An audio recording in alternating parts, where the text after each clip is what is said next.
want to talk a little bit about identity politics. Reports today out of the US that a professor at UCLA has been forced to sue after refusing to grade black students more leniently than their peers. Yes, you heard that right. He said, recently I was suspended from my job for refusing to treat my black students as lesser than their non-black peers, Professor Gordon Klein wrote. The ordeal began, according to Klein, on June 2, 2020, 8 days after George Floyd was killed in Minneapolis. A white student emailed Klein asking for a no-harm final for black students, meaning low grades would not be counted in response to unjust murders of a number of black people, including George Floyd.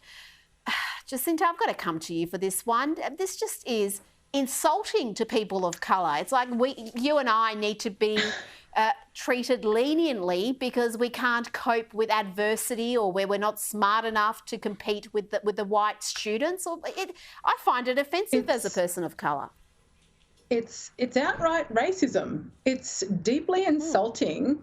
It's the racism of low expectations. It's setting up people for failure, basically to say, well, because of the colour of someone's skin, they're not capable of reaching a standard that everybody else is at. And so therefore we've got to lower this particular standard. It's almost suggesting as though people of colour have got a lower IQ. I mean, this is backward racism at its worst, and it is coming from woke white people who want to be seen as being virtuous. I mean, they're just, to me, they're showing that they're clearly just racist. I think it's disgusting. And as I said, it's setting people up for failure, setting black people up for failure in life. That, let's dumb things down to get black people across the line.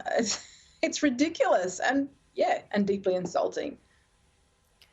It is, and Richo, I mean, Jacinta said the bigotry of low expectations, this equality through preferential treatment, it's really not equality, it's equity is what they're after. It's very much a socialist Marxist ideal, and it's destructive. Do you see signs of it here, Richo, or is this a US illness?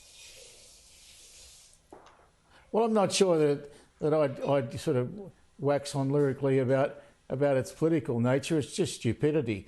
Stupidity, unfortunately, is something you can't legislate against. And even in universities, it exists in some universities. It's the majority seem to be in that category. So it's one of those ones where you can't win. And I feel sorry for the students really, rather than the teachers. Those students in America, I think must look at their lecturers and wonder what the hell are they lecturing me for. They've got no idea.